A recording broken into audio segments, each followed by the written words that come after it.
The Lorax by Dr. Seuss.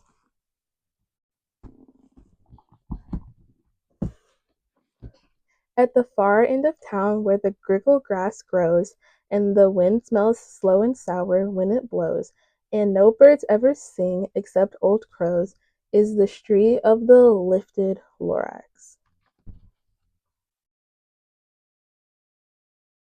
And deep in the grickle grass, some people say, if you look deep enough, you can still see today where the Lorax once stood, just as long as it could before somebody lifted the Lorax away. What was the Lorax, and why was it there? And why was it lifted and taken somewhere? From the far end of town where the grickle grass grows. The old Onceler still lives here. Ask him, he knows. You won't see the Onceler, don't knock at his door. He stays in the lurkin on top of his store. He lurks in his lurkin, cold under the roof, where he makes his own clothes out of muffled moof.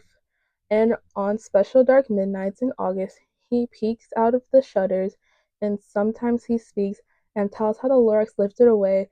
He'll tell you perhaps if you're willing to pay. On the end of a rope he lets down a tin pail, and you have to toss in 15 cents and a nail and the shell of a great great great grandfather's snail. Then he pulls up the pail, makes the most careful count to see if you paid him the proper amount. Then he hides what you paid him in his snub, in his strange hole of his grovelous glove. Then he grunts, I will call you by whisper my phone, for the secrets I tell are for your ears alone. Slurp down slurps the whisper-mophone to your ear, and the old Onceler's whispers are not very clear, since they have to come down through a snurgly hose, and he sounds as if he had smallish bees up his nose. Now I'll tell you, he says, with his teeth surrounding gray, how the Lorax all lifted and taken away. It all started way back, such a long, long time back.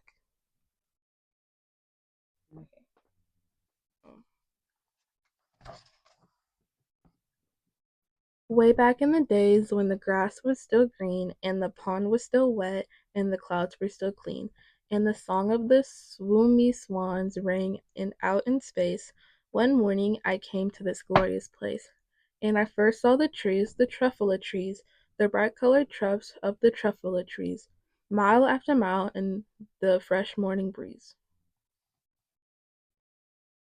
And under the trees I saw brown barbaloots frisking about in their barbaloot suits as they played in the shade and ate the truffula fruits.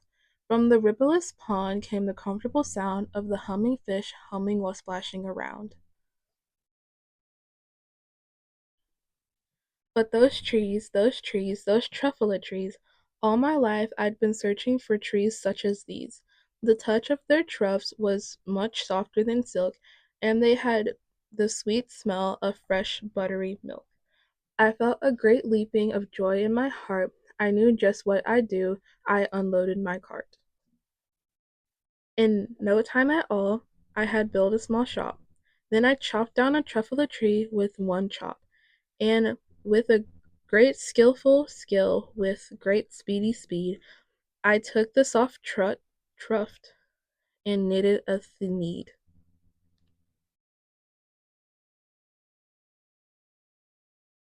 The instant I finished, I heard a gazump. I looked, I saw something pop up out of the stump of the tree I chopped down.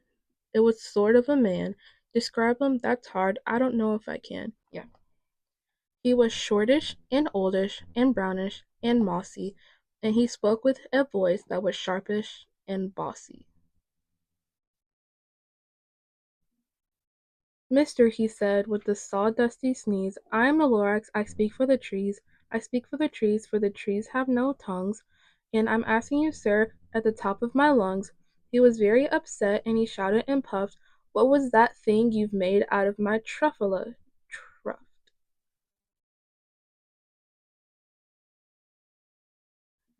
Look, Lorax, I said, there is no cause for alarm. I chopped just one tree. I am doing no harm.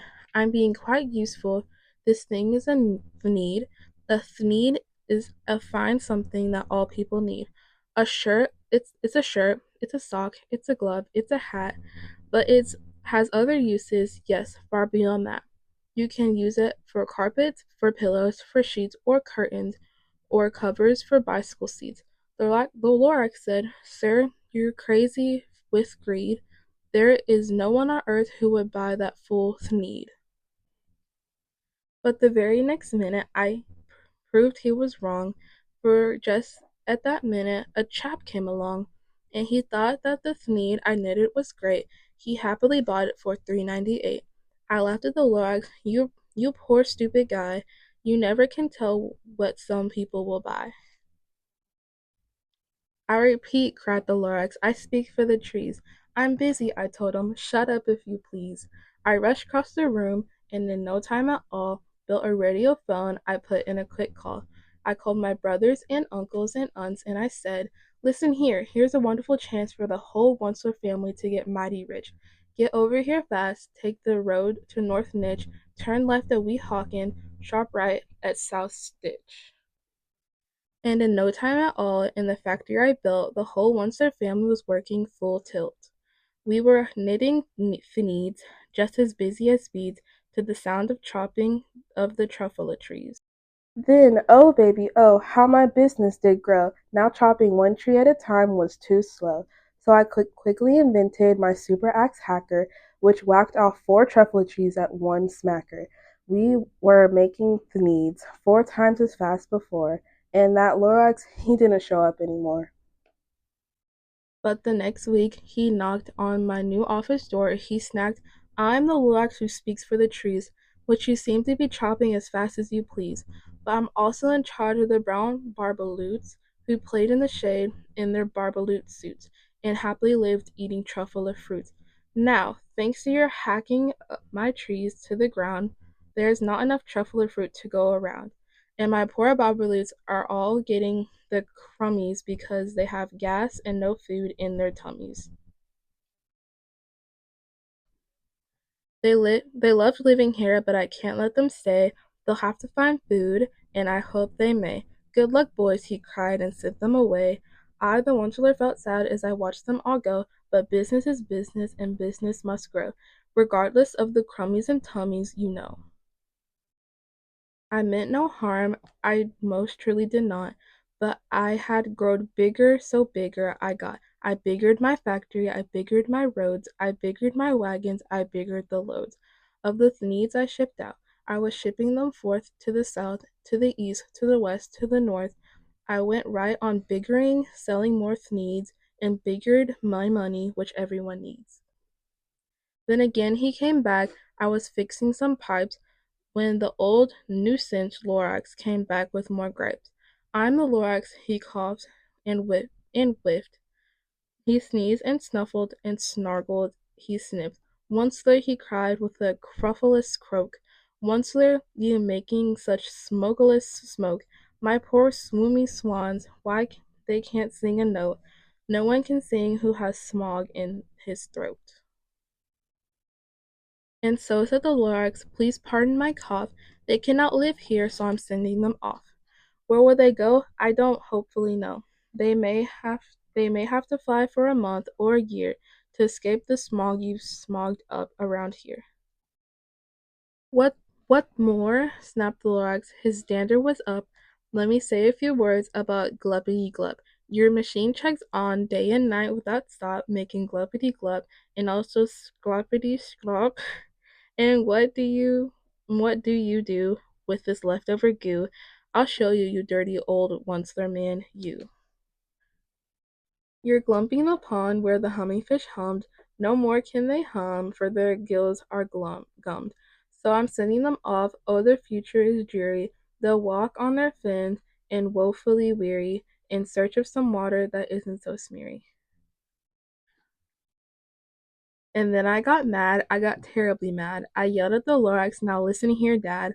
All you do is yap yap and say bad, bad, bad, bad. Well, I have my rights, sir, and I'm telling you, I intend to go on doing what I do. And for your information, you Lorax, I'm figuring and biggering and biggering and biggering and biggering, turning more truffula trees into needs, which everyone needs.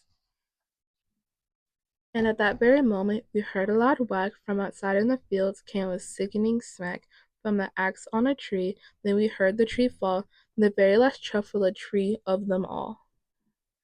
No more trees, no more needs, no more work to be done. So in no time my uncles and aunts, everyone all waved me goodbye. They jumped into their cars and drove away under the smoked stars. Now all that's left neath this bad smelling sky was my big empty factory, the Lorax and I.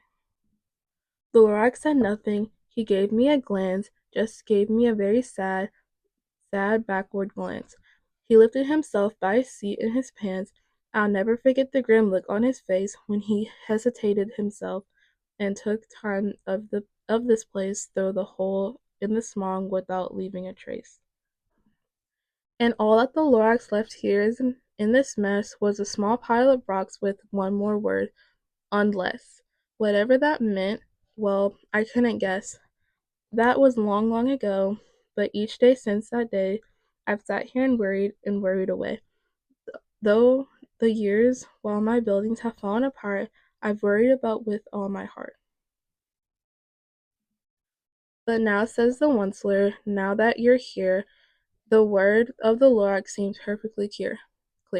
Unless someone like you cares a whole awful lot, nothing going to get better, it's not. So, Catch calls the Onceler.